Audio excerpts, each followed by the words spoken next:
નમસ્કાર શિક્ષક મિત્રો, બીબી રાઠોડ યુટ્યુબ ચેનલમાં તમામ મિત્રોનું હાર્દિક સ્વાગત છે। આજના આ વિડીયોમાં આપણે જાણીશું કે યુડાયસ પ્લસમાં અન્ય શાળામાંથી એલસી લઈને આવેલું બાળક તમારી શાળામાં એડ કેવી રીતે કરશો, એટલે કે ટ્રેક કેવી રીતે કરશો, તેના સ્ટેપ બાય સ્ટેપ આ વિડીયોમાં આપણે સમજૂતી મેળવવાના છીએ। શિક્ષક મિત્રો ધ્યાન રહે કે જે અત્યારે વિદ્યાર્થીઓની જે પ્રમોશનની જે પ્રોગ્રેશનની જે એક્ટિવિટી છે તે તમામ ધોરણની પૂર્ણ કરી અને ફાઇનલાઇઝ આપી ત્યારબાદ જ જે આ ઇમ્પોર્ટ મોડ્યુલની જે પ્રક્રિયા થઈ શકશે। હવે આના માટે સૌપ્રથમ મિત્રો તમારા મોબાઈલનું અથવા તો લેપટોપનું કોઈ પણ બ્રાઉઝર ઓપન કરી લેવાનું છે। ત્યારબાદ અહીંયા ગૂગલ સર્ચમાં આપણે યુડાયસ પ્લસ ટાઈપ કરીશું, પ્લસ ટાઈપ કરીને તેને સર્ચ કરીશું અને જે udasplus.gov.in જે ઓફિશિયલ વેબસાઇટ આપણને જોવા મળશે તેને ઓપન કરી લેવાની છે।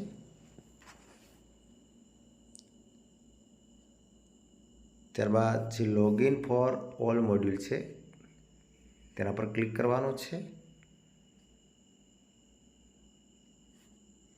થોડું નીચે સ્ક્રોલ કરવાનું રહેશે। હવે આપણું રાજ્ય સિલેક્ટ કરી લેવાનું છે। રાજ્ય સિલેક્ટ કરી અને ગો પર ક્લિક કરવાનું રહેશે।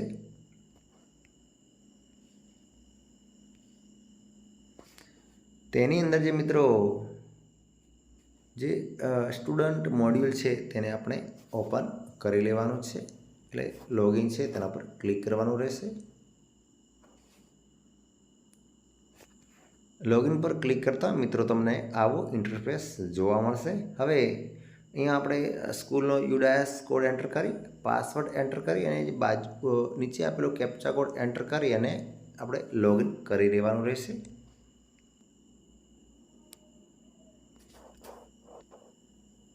ત્યારબાદ લોગિન કરી લેવાનું રહેશે। અહીંયા આપણે જે કરંટ એકેડેમી યર 25-26 છે તેના પર ક્લિક કરવાનું રહેશે। ક્લિક કરતાં મિત્રો આવો ઇન્ટરફેસ જોવા મળશે। અહીંયા આપણે ક્લોઝ આપી દેવાનું છે। ત્યારબાદ હવે મિત્રો તમે તમારા જે સ્કૂલના ડેશબોર્ડ પર આવી જશો। શિક્ષક મિત્રો ડાબી બાજુ જે ઘણા બધા મેનુ છે તેની અંદર જે સ્ટુડન્ટ મૂવમેન્ટ એન્ડ જે પ્રોગ્રેશન મેનુ છે તેના પર ક્લિક કરવાનું રહેશે। તેની અંદર જે ઇમ્પોર્ટ મોડ્યુલ છે તેના પર ક્લિક કરવાનું રહેશે। જે ઇમ્પોર્ટ મોડ્યુલ પર ક્લિક કરશો એટલે તમને કંઈક આવો ઇન્ટરફેસ જોવા મળશે।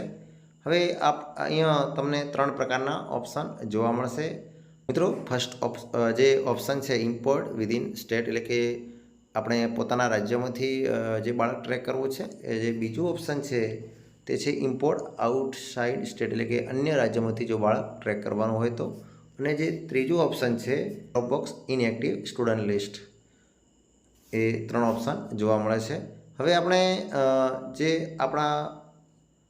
આપણા ગુજરાત રાજ્યમાંથી આપણે જે બાળક છે તે આપણે ઇમ્પોર્ટ કરવાનું છે। એટલે હવે આપણે જે ફર્સ્ટ ઓપ્શન જે ઇમ્પોર્ટ વિધિન સ્ટેટ, એટલે કે આપણા રાજ્યમાંથી જે બાળક છે તે ટ્રેક કરવાનું છે, એટલે તેના માટે જે ગો છે તેના પર ક્લિક કરવાનું રહેશે। હું ગો પર ક્લિક કરું છું।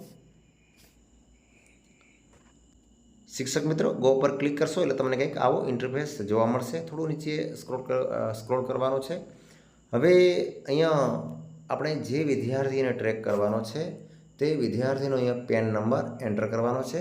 ત્યારબાદ એની જન્મ તારીખ નાખી અને ગો પર ક્લિક કરવાનું રહેશે। મેં અહીંયા વિદ્યાર્થીનો જે પેન નંબર છે એ એન્ટર કરી દીધો છે। ત્યારબાદ જન્મ તારીખ એન્ટર કરી દીધી છે। હવે હું જે ગો છે તેના પર ક્લિક કરું છું।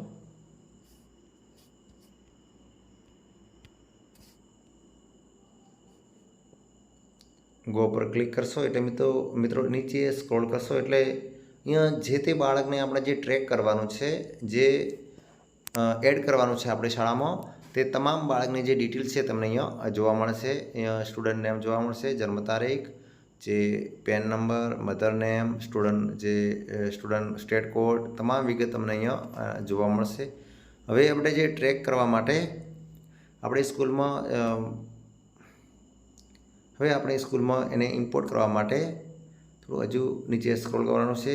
એ જે કઈ સ્કૂલમાં ભણતો હતો એ સ્કૂલની ડિટેલ પણ તમને અહીંયા જોવા મળશે. હવે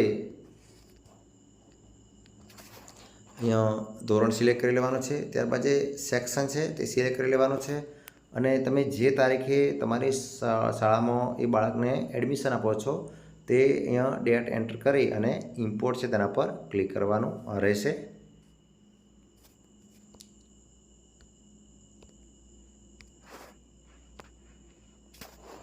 આટલી વિગત એન્ટર કરી અને આપણે જે ઇમ્પોર્ટ છે તેના પર ક્લિક કરીશું. અહીંયા આપણે કન્ફર્મ આપવાનું છે. મિત્રો અહીંયા આપ જોઈ શકો છો સ્ટુડન્ટ સક્સેસફુલી ઇમ્પોર્ટેડ, એટલે કે અહીંયા આપણે જે તે ધોરણમાં જે આપણે બાળકને ટ્રેક કર્યું છે તે ધોરણમાં આપણું જે બાળક છે તે ઇમ્પોર્ટ થઈ ગયું છે. ઓકે આપી દેવાનું છે. માની લો કે તમે જે બાળકને ટ્રેક કરવા માગો છો અને તે બાળકનો તમારી જોડે પેન નંબર અવેલેબલ નથી, તો એ જે બાજુમાં જે drop box inactive student list છે અહીંયા તેના પર ક્લિક કરવાનું રહેશે. હવે તેના પર ક્લિક કરશો એટલે મિત્રો તમને કંઈક આવો ઇન્ટરફેસ જોવા મળશે. હવે અહીંયા તમારે ખાસ ધ્યાન રાખવાનું છે, જો તમારી પાસે પેન નંબર ના હોય તો જે અહીંયા સર્ચ વિથ યુડાયસ કોડ, એટલે કે તમે જે બાળકનો પેન નંબર સર્ચ કરવા માગો છો તે બાળકની જે સર્ટી લઈને જે એલસી લઈને આવે છે તે સ્કૂલનો તમારે અહીંયા યુડાયસ કોડ એન્ટર કરવાનો છે અને સર્ચ પર ક્લિક કરશો એટલે મિત્રો તે સ્કૂલમાંથી જો બાળકનું નામ તેથી એ લોકોએ ડિલીટ કર્યું હશે, એટલે કે લેફ્ટ કર્યું હશે, તો અહીંયા તમને આજે અહીંયા જોવા મળશે. તેથી તમે આ લિસ્ટમાંથી બાળકનો પેન નંબર સર્ચ કરી અને બાળકને ઇમ્પોર્ટ કરી શકો છો. અથવા તો બીજું ઓપ્શન છે, તો જો આ ના કરવું હોય તો અહીંયા સ્ટેટ સિલેક્ટ કરી લો, ડિસ્ટ્રિક્ટ સિલેક્ટ કરી લો, જિલ્લો સિલેક્ટ કરી બ્લોક સિલેક્ટ કરી લો.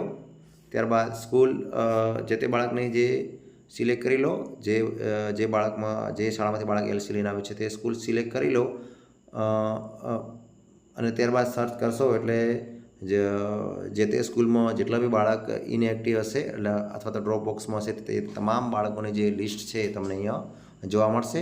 તેની અંદરથી તમારે પેન નંબર સર્ચ કરી અને બાળકને તમે ઇમ્પોર્ટ કરી શકશો. બસ આ રીતે મિત્રો તમે જે યુડાયસ પ્લસમાં જે અન્ય શાળામાંથી આવેલું બાળક છે તેને ઇમ્પોર્ટ કરી શકો છો.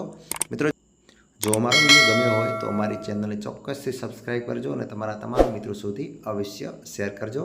થેન્ક યુ મિત્રો.